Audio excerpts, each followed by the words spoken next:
السلام عليكم متابعين قناه مريم شانيل، كي دايرين؟ لاباس عليكم؟ كنتمنى تكونوا بخير ويلقاكم هذا الفيديو باحسن الاحوال. الناس اكيد اللي متابعين عرفوني فين جبتهم اليوم عند الاخ زياد، والناس اللي كيشاهدونا اول مره. خويا زياد السلام عليكم. وعليكم السلام ورحمه الله. كي داير اخويا؟ لاباس عليك؟ سي مريم مرحبا بك. ربي يخليك. اول حاجه علينا وعليك اخويا، اول حاجه غنقولها للمتابعين ديالنا هو العنوان. العنوان اختي حنا متواجدين في الدار البيضاء في المغرب. اول حاجه المغرب كازا الدار البيضاء المدينه القديمه، حنا قراب احسن مكان في المغرب هو المدينه القديمه ديال الدار البيضاء. الامن والامان والسلعه الثمن مناسب. كاينين الاجانب بزاف، يعني كاين الامن والامان. كاين اي حاجه بغيتيها هنا كاينه موجوده، لا في النقاء لا في الاحترام لا في المقابله. لا انسان يدخل وليداته في امان الله وحفظه. اللي بغيت نقول لك اخويا زياد، هاد الزنقه شنو سميتها؟ هذه الزنقه سميتها زنقه فاس، وهذه زنقه الرباط.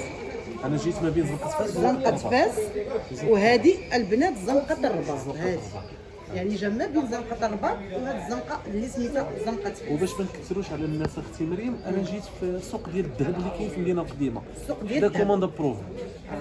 البنات غنخلي لكم رابط تاع الفيديو فيه العنوان من المحطه حتى المحل. من المحطه ديال كازابور ومن حدا الكره الارضيه. اي واحد يوقف حدا الكره الارضيه السوق الذهبي يسول عليه بزنقه الرباط، يجيبوه حتى لعندي. ما كاينش حتى دقيقه، ما كانش دقيق يبقى حتى لعندي. واكيد غنخليو لهم الرابط البنات باش تشوفوا العنوان مصور البنات. خويا زياد شنو موجد لينا اليوم؟ اش نقول لك، الحمد لله داز رمضان بسلام. الحمد لله. الحمد لله دابا حنا في شوال كان وجدنا سلعات كثيره. الناس ديالنا والمتتبعين ديالك والمتتبعين ديالي اللي ما نعاوش داكشي كثير الحمد لله، ولي بارفان اللي غادي يهبلهم.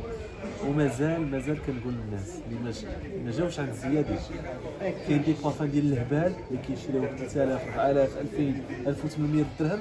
انا كنقول لهم ما تخسروا والو، جاي جربوا بارفان 30 درهم. تقول لي راه ما يمكنش، ما خسرتي والو، جي جرب. اكيد حنا كاع الفريد كاع البارفان ديالي كيبقى غير 3 ساعات. انت اللي رابح، اكيد انت اللي رابحه، فهمتي. تفضلي اختي مريم. اجيو معنا البنات. كما كتعرفوا الاخ زياد راه كان عنده المعرض اللي كان كيتولد فيها. الحمد لله الناس كاملين اللي خداو عنده بالنا